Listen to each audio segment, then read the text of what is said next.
Pozdravljeni, dober dan. Moje ime je Vladimir Pomilar, sem direktor Slovenskega gradbenega grozda in na tem webinarju bi želel prikazati,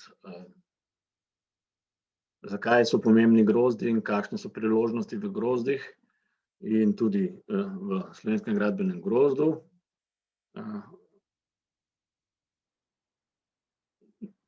Za začetek nekaj tehničnih napotkov. Webinar bo posnet in ga bomo lahko si kasneje ogledali. Vabim vas, da podelite tudi prihodnje informacije o webinarju in grozdu preko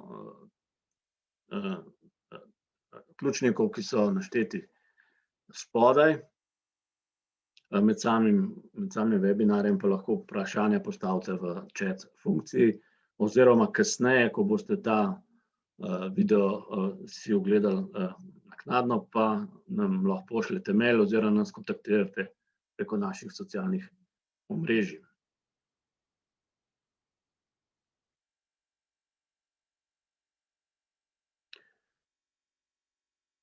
Vsebina današnjega webinarja govori o tem, za začetek, kaj je pomen grozdov v luči EU politik, potem pa tem, kaj so grozdi in zakaj so pomembni, kdo sodeluje v grozdih in zakaj in kako nastanejo in sodelujejo. Izhodišče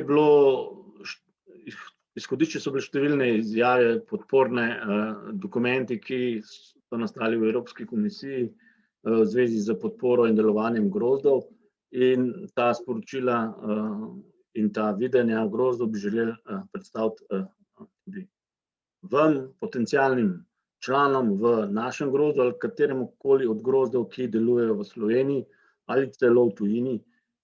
Grozdi so praviloma zelo odprte organizacije za sodelovanje. Za začetek EU in grozdi. O čem govorimo? Govorimo o okvirno 3000 grozdih in več, ki delujejo že kar nekaj let v Evropi na tem področju, na različnih tehnoloških vsebinskih področjih. In glede na to obseg in učinke je seveda temu primeren tudi odziv Evropske komisije, evropskih organizacij in iz teh dokumentov, ki so nekako rezultat delovanja teh organizacij, na primer ekspertne skupine za grozde pri Evropski komisiji, bom v nadaljevanju tudi predstavil nekaj podatkov, informacij, nekako, da dobite vpogled, recimo, zakaj se pri grozdih gre in zakaj so pomembni. Tako lahko za vas, pa tudi seveda širše za gospodarstvo. Lani smo se udeležili konference grozdov, ki je bila virtualna, seveda zaradi covida, in seveda tu so imeli začetne nagovore tudi vodilni predstavniki Evropske komisije, Thierry Breton kot komisar in vodilni predstavnik nemškega predsedovanja, ki zdaj teče, Evropskega sveta, Stefan Schnorr, in vsi so nekako zelo poudarjali pomen grozdov pri bodočnosti in razvoju Evrope in predvsem tudi post-covidni transformaciji in preoblikovanju, kar veste, kar ste izvedeli, da je opisano v raznih dokumentih, kot je zeleni dogovor za gradbeni sektor, pomemben Renovation Wave oziroma val obnove, in še številni drugi dokumenti, ki se generirajo v tem kontekstu, na primer sprememba regulative za številne stvari, ki se tičejo graditve objektov. Tu smo tudi sodelovali in smo poskušali tudi sami promovirati določene učinke ali pa pomen grozda. In kot rečeno, v teh dokumentih, ki so vsi tudi jasno na voljo, lahko najdete številne informacije, mogoče še več, kot ti bom danes predstavil, v zvezi z grozdi.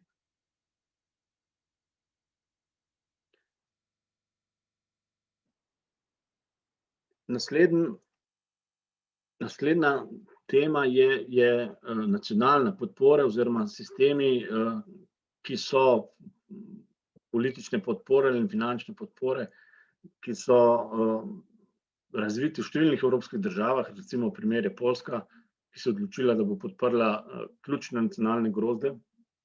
Mi smo imeli sestanek z podpredsednikom Evropske zveze grozdov, Kristofom Kristovskim, in je predstavil, kako to poteka na Poljskem in kakšni so učinki za recimo gradbeni sektor in aviatični sektor, kjer so on osebno vključeni v ta grozd.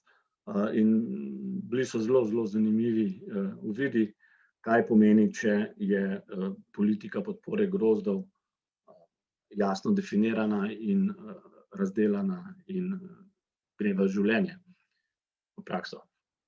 Naslednji vidik, ki je mogoče zanimiv, je iz tega poročila ekspertne skupine o grozdih, kjer so pogledali, analizirali, kakšen delež podjetij oziroma zaposlenih se deluje v organizacijah, ki so v grozdih.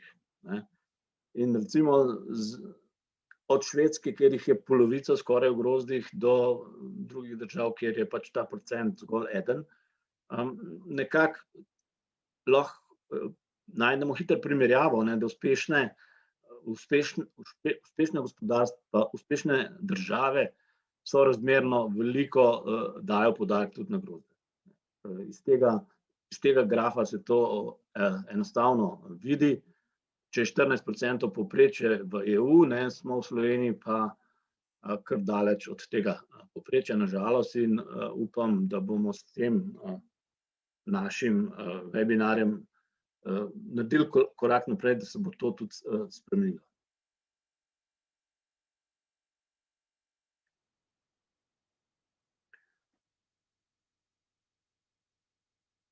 Tri tisoč grozdov se v EU povezuje. In glede na ta obseg so ustanovljena tudi nacionalna združenja grozdov in so povezana v European Cluster Alliance, ki je pa močan sogovornik tudi Evropski komisiji. In eden od takih sestankov, ki smo se ga tudi udeležili, bil zopet z evropskim komisarjem Thierry Bretonom, kjer so bile opredeljene možnosti, kako lahko grozdi še bolj pripomorejo k bodočnosti Evrope, predvsem v tem po-covidnem delu in tudi generalno v okviru soočanja vsemi globalnimi izzivi, predvsem klimatskimi, krožno gospodarstvo, socialnimi in še drugimi. In v enem od dokumentov je lepo zapisano, kaj vse vidi Evropska komisija kot vlogo grozdov v Evropi. Kot sem omenil, COVID zelo veliko lahko pripomore k po-covidnim preoblikovanju in obnovi gospodarstva. Potem nove industrijske politike so zelo, zelo aktualno področje delovanja. Potem povezovanje različnih akterjev med evropskimi državami, regijami in industrijskimi ekosistemi, to je recimo neki jedro samega delovanja, tudi grozdov kot tako. Potem zelo so vpeti v inovacijske procese in tudi pametne specializacije, v razvoj kadrov, v internacionalizacijo, v doseganje novih čez evropskih trgov. Pomembno vlogo imajo pri kanaliziranju sredstev, ki jih ima Evropa za raziskovanje, razvoj, inovativnost sodelovanje in internacionalizacijo, o tem bom povedal še nekaj več kasneje. In pomembni so, da gradijo neke določene posebne kapacitete, sposobnosti za tehnološki razvoj, za diseminacijo, širjenje tehnologij in dejansko z nekimi specialnimi storitvami lahko pospešujejo vse te procese, ki so potrebni za preoblikovanje in transformacijo gospodarstva, recimo po covidu in tudi generalno v luči izzivov, ki so globalni in jih je potrebno upoštevati pri razvoju. Naša zgodba, da ne bomo govorili samo o evropski situaciji, nekaj informacij oziroma kratka predstavitev nas kot grozda.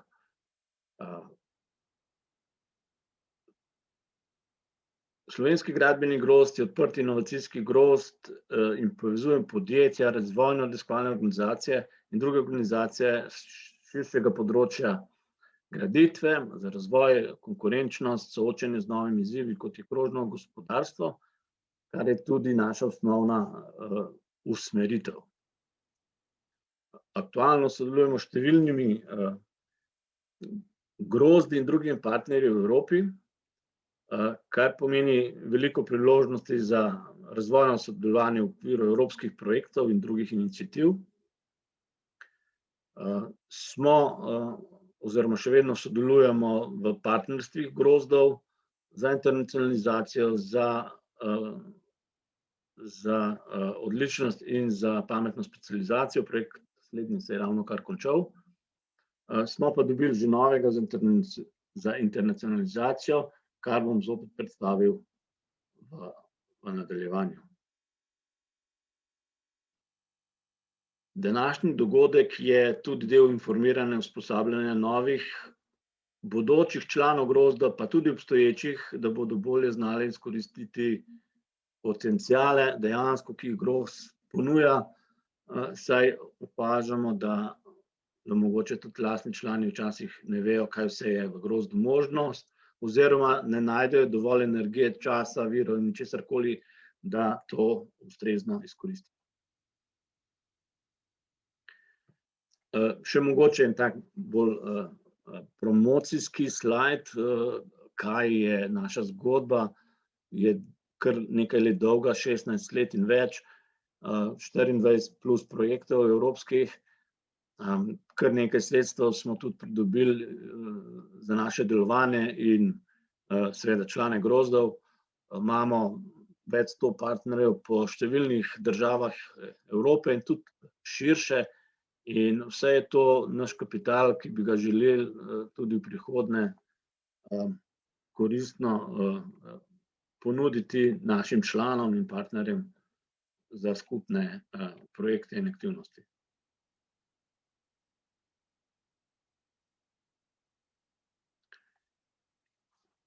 Po tem kratkem orisu, kaj je slovenski gradbeni grozd, pa pojdimo malo bolj po vrsti. Začnimo s konceptom ali kot praksi imenujemo fenomenom grozda. Po definiciji Michaela Porterja so grozdi geografske koncentracije med seboj povezanih podjetij in ustanov na določenem področju, ki hkrati sodelujejo in tekmujejo. Ta definicija pomeni, da grozdi obstajajo sami po sebi, saj so spontani. Zakaj bi bilo to potrebno povedati? Zaradi tega, da se na nek način oriše, da grozdi niso neka umetna tvorba, ki je nastala v času, ne vem, v določenem trenutku v zgodovini, ampak je koncept, ki na nek način ni nov, ampak že nekako je prisoten v gospodarstvu kar nekaj časa. No in za primer, želel predstaviti 3, eden je grozd Zlatarja v Carigradu. Verjetno je marsikdo od vas že bil tam in veste, kako nekako delujejo. Zdaj, kaj vse so skupaj počeli, je v bistvu mogoče predmet kakšnega drugega predavanja. Zdaj, nekaj, kar je pa mogoče kot zanimivost, je pa grozdj suhorobarjev iz Ribnice. To pa malo bolj poznamo, vemo, da kar nekaj časa že delujejo, pred več kot pol tisočletja se jih omenja in 1492 so dobili dovoljenje, da prosto trgujejo po takratnem avstrijskem cesarstvu. In seveda so med sabo sodelovali tako ali drugače, recimo tudi pri tem, da so dobili to dovoljenje in seveda imeli šole, so se skupaj usposabljali, mogoče skupaj nabavljali določene materiale in imeli, kot rečeno, šolo, ki jo imajo še vedno na nek način. Tako da lahko je to grozd, lahko je zadruga, lahko je kaj podobnega.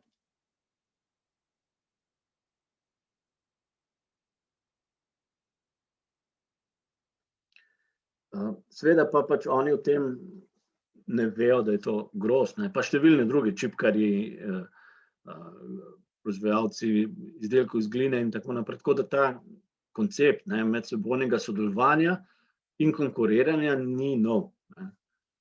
Po drugi strani je pa zdaj sodobni koncept high-tech okolja, v katerem to poteka, je večkrat omenjena Silicon Valley v Ameriki, kjer je huda koncentracija različnih high-tech podjetij, ki samo po sebi vodi do nekih skupnih aktivnosti, do nekih storitev, ki se razvijajo, da se ta okolje še bolj širi. Kaj so lahko koristi od tega? Hitrejša rast znanja, veščin, izmenjava informacij, skupne akcije, hitrejši razvoj inovacij, skupna nabava materialov, kjer imamo boljše pogoje.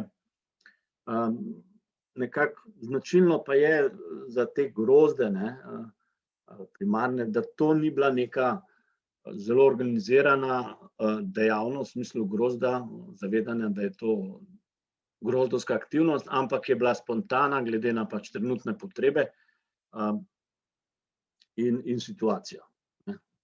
Kot je na primer pridobiti dovoljenje, da trguješ po Evropskem cesarstvu. Zdaj, ta koncept je bil dosti raziskan. Recimo iz Italije poznamo industrijske okrožje severne Italije, kjer je to področje študiral italijanski ekonomist Becattini, na primer. V 90-ih letih je pa že omenjeni Michael Porter z Univerze Harvard kot prvi akademik opozoril na dejstvo, da bi lahko ta model bil koristen v politikah gospodarskega razvoja kot način spodbujanja razvoja in konkurenčnosti. Od takrat je veliko držav po svetu sprejelo grozde kot del inovacijske politike ali politike konkurenčnosti. Tudi v Sloveniji kar nekaj let nazaj, ko smo mi kot Slovenski gradbeni grozd bili tudi ustanovljeni. Seveda se je tudi znanje in vedenje o tem konceptu vedno bolj razvijalo in se še vedno razvija. In eden od praktičnih uvidov v to področje je bila tako imenovana zelena knjiga grozdnih iniciativ iz leta 2003, vidite, da je to kar stara zgodba, kjer so tako imenovane grozdne iniciative zamenjale ta grozd oziroma ga dopolnili v tem smislu, da gre pri tem za organiziran koncept, trud in cilje, ki jih sistematično pripravimo, izvajamo, da bi dosegali te cilje in s tem učinke samega koncepta grozda povečamo. In v okviru tega koncepta, te recimo praktične teorije, pa se omenja tudi koncept tako imenovane cluster organization, organizacije grozda, ki je posredniška povezovalna organizacija, ki prevzame upravljanje teh aktivnosti. V nadaljevanju, tudi danes pa bolj ali manj govorimo o grozdih in večino imamo pri tem v mislih te iniciative grozdov. Ampak praktično, čist iz praktičnega zornega kota se bolj ali manj govori sedaj o grozdih.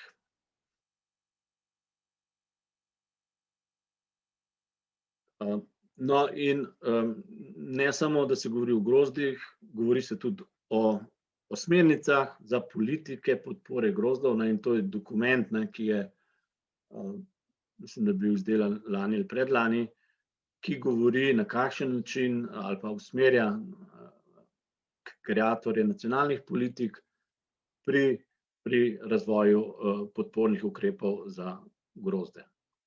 In zopet ima določene definicije, kaj je grozd, kaj je iniciativa grozda, in kot rečeno, tudi ta omenja cluster organization oziroma organizacijo grozda. Včasih smo temu rekli pisarna grozda, ampak zdaj je pa se prijel termin organizacija grozda.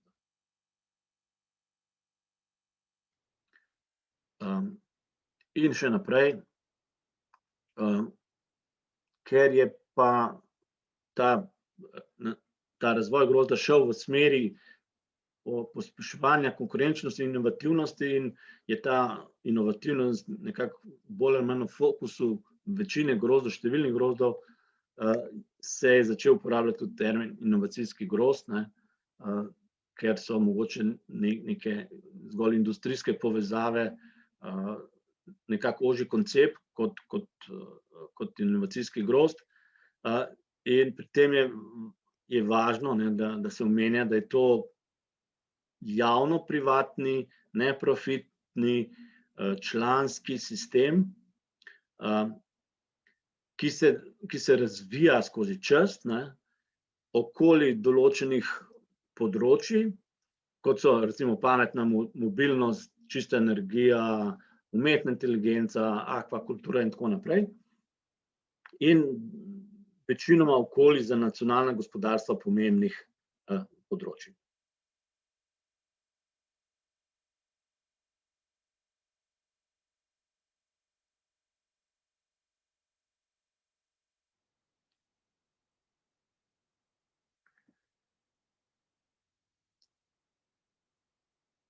Mi smo z gradbenega sektorja želimo tudi, da najprej vedno pogledamo, kaj piše v regulativi o čemarkoli. Zdaj, o grozdih pa v regulativi kaj dosti ne piše.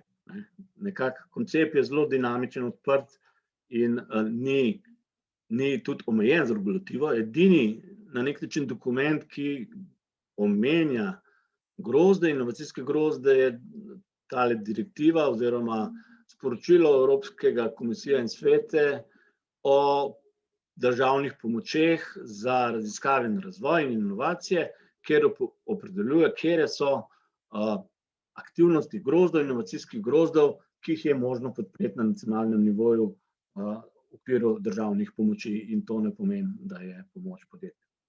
In tu so naštete številne aktivnosti, ne, in jedro recimo tega je pač izvajanje ali usmerjanje posebnih prilagojenih storitev grozdov, članom grozda, v čemer je lahko veliko različnih vrst storitev.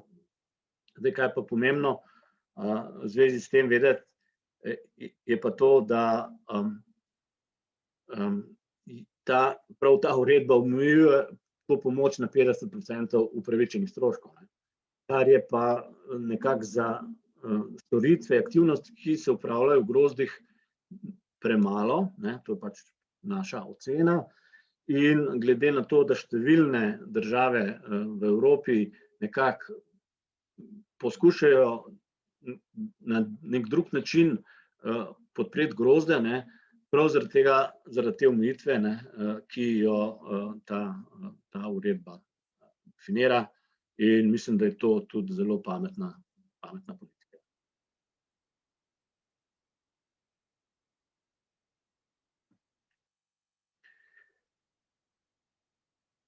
Torej, to so inovacijski grozdi, kar sem že povedal, ne bi poudarjal. Še enkrat, so pa grozdi zelo dinamičen koncept in mi v Slovenskem gradbenem grozdu poskušamo slediti tem, recimo, strateškim razvojnim definicijam grozdov in jih spremljamo in se ustrezno tudi usposabljamo in ta zadnje nekako usposabljanje ali pa sodelovanje je bilo pri okviru strateškega upravljanja grozdov, v okviru tega pa je nastal tudi dokument, ki je zelo aktualen, in sicer Cluster Business Models, dokument, ki je bil ta ponedeljek objavljen. In toliko mogoče v informacijo, zakaj je vse skupaj zelo toliko pomembno. Sam ta dokument, ki govori o modelih, o poslovnih modelih grozdov, je v, mislim, da nekaj urah bil prenešen, downloadan v več kot 40 držav po celem svetu. To pomeni, v zelo, zelo kratkem času se je zelo, zelo razširil, ne. No, in lahko se pač nekako tudi pohvalimo, da je en primer grozda tudi primer slovenskega gradbenega grozda. No, in zdaj, če se vrnem, ne, na definicijo o prihodnosti grozdov, motor za ekonomsko rast, ki povezuje tudi več kot 100 grozdov, nekateri super grozdi in še več. Okolje za sodelovanje, to je nekaj, kar je pač mantra grozdov. Naslednja recimo domena ali pa področje je reševanje industrijskih izzivov, ne, recimo novih tehnologij, pa tudi socialnih ali pa globalnih izzivov, kot so klimatske spremembe, krožno gospodarstvo in tako naprej, ne. Naslednji vidik, ki je pomemben pri tem, da je to virno oziroma zelo dobro orodje za javno-zasebna partnerstva, ki gradijo aktivnosti in projekte in storitve po principu dizajna, načrtovanja za dizajn. To pomeni, da se to gradi na podlagi potreb in potem neke rešitve preizkusi s piloti in potem prenese na nek način v prakso. Naslednja stvar, ki je pomembna, kar je ves čas pomembno, je, da temelji na sodelovanju, na zaupanju med partnerji. To so platforme, kjer, kot rečeno, je potrebno zagotoviti plemenski efekt. To pomeni, da se obnašamo kot na nek način pleme, ki si do velike mere zaupamo. Seveda so pa številne stvari tudi urejene z raznimi dokumenti, kot so non-disclosure agreement in seveda pravila varstva intelektualnih pravic. In nekaj, kar je mogoče premalo poudarjeno, ne, je magnet, kamor se vabijo novi talenti, ki imajo razvojne ambicije, recimo inovativni startupi, tudi sredstva za investicije, za zelene projekte. Vodilne raziskovalne organizacije, številna podjetja, ne, ki jih ta organizacijski sistem privabi, in to je tudi namen, ne, da bi danes privabili vas k sodelovanju v grozdu, v slovenskem ali kateremkoli grozdu, ki je v Sloveniji, saj nas je kar nekaj. Ena stvar je mogoče ta, da malo primerjamo tudi, kaj so druge institucije. To so institucije tako imenovanega inovacijskega ekosistema, pa institucije poslovno-podpornega ekosistema. In grozd je nekako opredeljen, ne, tako kot sem opisal.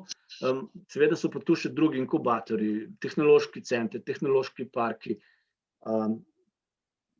zbornice, centri odličnosti, razvojne agencije, poslovna društva, zadruge, ni da ni, ne. V vseh teh se nekako dogajajo neke aktivnosti, storitve za neke člane ali partner, kakorkoli, ne, ki so nekaj podobnega, kar se izvaja tudi v grozdu, ampak nekako imajo večinoma ožje področje delovanja, drugače definiran namen, vlogo, ampak kot rečeno, številnimi storitvami pa smo komplementarni in temu primerno tudi v bistvu sodelujemo. Nekateri grozdi so na podlagi potreb in priložnosti, mogoče tudi za pridobitev javnih sredstev, sami ustanovili tehnološke centre znotraj grozda oziroma inkubator, ali so se pa z njim povezali z obstoječim inkubatorjem ali tehnološkim centrom v okviru projektov ali bolj konkretno v okviru članstva. Tako da to povezovanje s vsemi temi akterji je ena od tistih značilnosti odprtosti, ki jo potreba za grozde poudariti. No in da ne bi to bilo samo na podlagi tega, kar jaz govorim, je tu primer ene izjave, ki smo jo dobili iz partnerjev iz Irske. Cluster integrate all communities in the ecosystem and are bridge builders. Ireland Cluster Center so pa pač partnerji iz Irske, ki so to ne vem, eni priložnici povedali, no in jaz sem pač to dal sem zraven, da se vidi, da nekako se to povezovanje dogaja in da je grozd zelo odprt za tovrstna povezovanja, ki so zelo pomembna, seveda.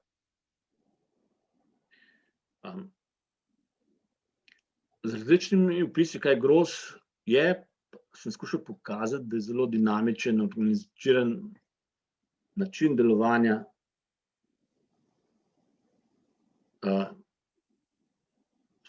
in način razvojnega sodelovanja članov grozda, ki pa se razvija in doživlja vedno nove oblike in se sooča z novimi izzivi.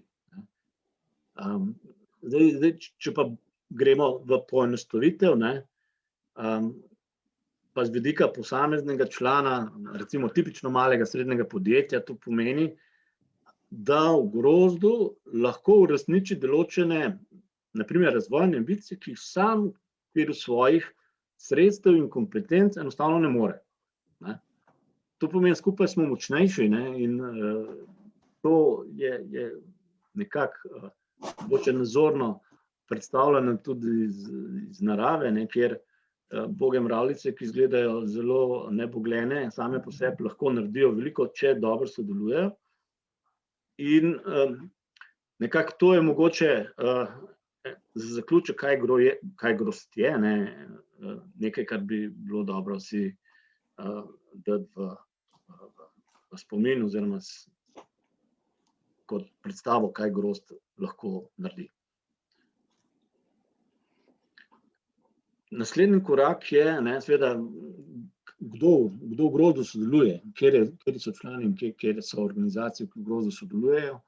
Zdaj, tu bi mogoče kar takoj šel en korak naprej in z tega kisika trojnega heliksa, ki je ves čas oziroma zadnja leta bil propagiran, da so to recimo raziskovalne organizacije, izobraževalne institucije, potem javni sektor in podjetja, so nekako se zdaj pojavlja ta heterokratnik, ki govori o tem, da poleg teh treh je potrebno nekako vključiti tudi podjetnike, recimo zagonska podjetja na eni strani, kot en poseben segment, in na drugi strani so potem pač podjetja, taka normalna, uveljavljena, velika, mala, srednja, in finančne organizacije, ker veliko aktivnosti poteka v okviru razvoja in to je lahko zelo, zelo pomembno za finančne organizacije oziroma imajo lahko pomembno vlogo v teh modernih grozdih.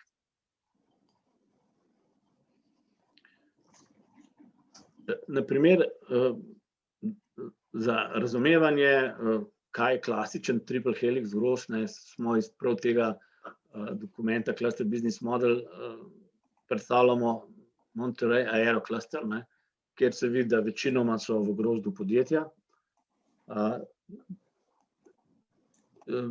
Regionalna razvojna reakcija za delo, nekako ne znam prevajati, in potem univerze oziroma raziskovalne organizacije in en podjetnik, mogoče startup. To je dostikrat tipična situacija, še vedno, in s temi aktivnostmi transformacije ali preoblikovanja razvoja grozdov pa želimo to tudi spremeniti, kar pomeni, da je nek bodoč ali pa zelo agilen, modern grozd, nekaj takega, kot je grozd robotike, mislim, da iz Avstralije, kjer so uspeli privabiti dejansko člane v vseh 5 področij in takoj, ob pregledu je možno hitro najti, identificirati priložnosti, ki jih nekako interakcije med temi člani lahko generirajo. In so v bistvu z organizacijo grozda, to pomeni pisarno grozda, temi, ki vodijo grozd, lahko podprte, spodbujene, inicirane, spostavljajo se podporne storitve za take aktivnosti in projekte, in to je jedro samega delovanja grozda. Seveda se pa z velikostjo povečujejo tudi težave z upravljanjem, zato je velik poudarek pri razvoju grozdov tudi usposabljanje menedžerjev grozdov, ki jih imenuje tudi clusterpreneurs, ki je neka kombinacija menedžerjev grozda in podjetnikov, ker, kot boste videli v bodoče, je treba to tudi upoštevati, ker je grozd kot tak organizacija, ki ima neke ljudi, neko opremo, neke aktivnosti, s tem v zvezi tudi stroške, seveda zato je treba zagotoviti financiranje. Naslednji mogoče koncept, ki je verjetno vse povsod zanimiv oziroma je poudarjen v zadnjem času, je vrednostna veriga. Prav sodelovanje v vrednostni verigi je danes zelo pomembno, ker številne izzive je skoraj nemogoče realizirati znotraj podjetij. In grozd je idealno okolje, kjer lahko te akterje recimo v verigi graditve objektov, ki je tu schematsko predstavljena, lahko poveže. Ti sicer med sabo konkurirajo, ampak v grozdu pa se pripravi okolje, da lahko med sabo tudi sodelujejo.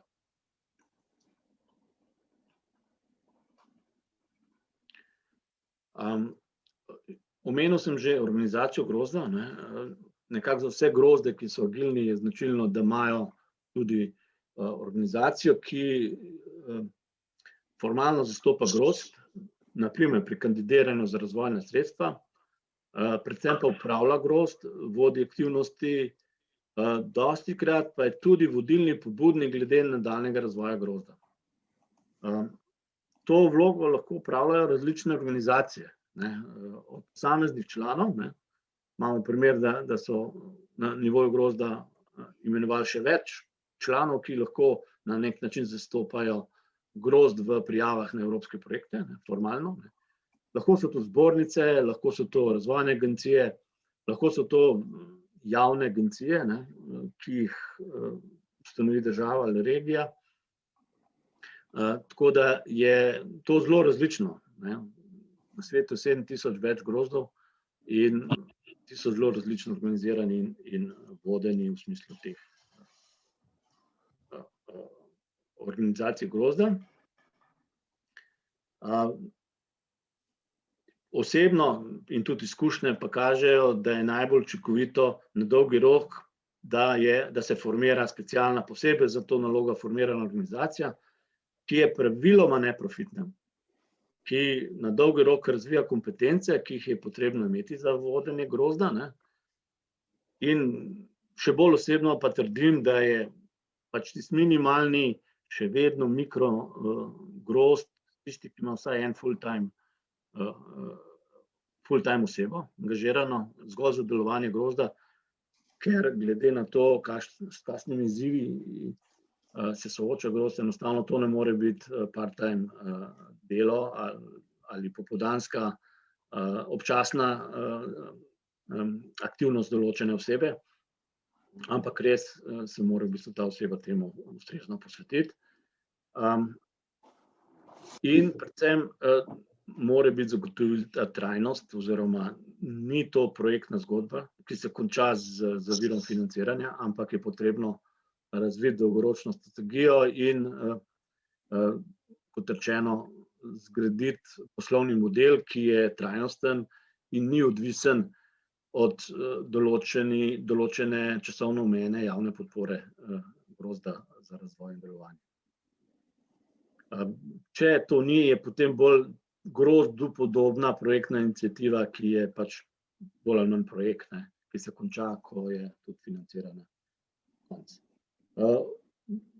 Za primer Slovenskem gradbenem grozdu je v bistvu ta organizacija Slovenski gradbeni grozd gospodarsko interesno združenje, ne, pravna oseba. Neki drugi grozdi v Sloveniji imajo zavod, zasebni zavod, ustanovljen, ki to upravlja, ne. Drugje po svetu je pa, kot rečeno, drugače.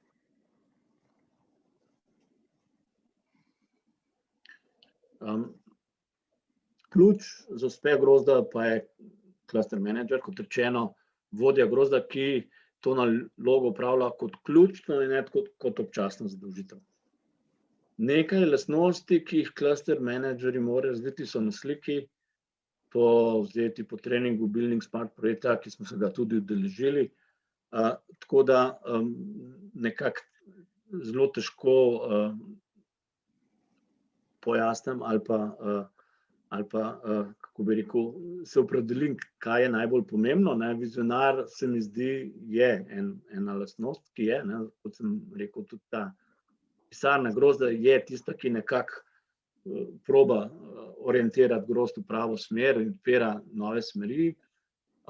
Po drugi strani pa tudi švicarski nož, ki mora marsikaj postoriti, nasploh, če pač ni financiranje zagotovljeno tako, kot bi moralo biti, ne. In nekaj, kar je pa potrebno razviti, kar je pa mogoče slaba stran številnih menedžerjev grozda, v bistvu mora biti tudi podjetnik na nek način, mora razmišljati podjetniško in to na nek način kompetenco, upam, da tudi v Slovenskem gradbenem grozdu razvijamo in je poudarjena tudi pri vseh teh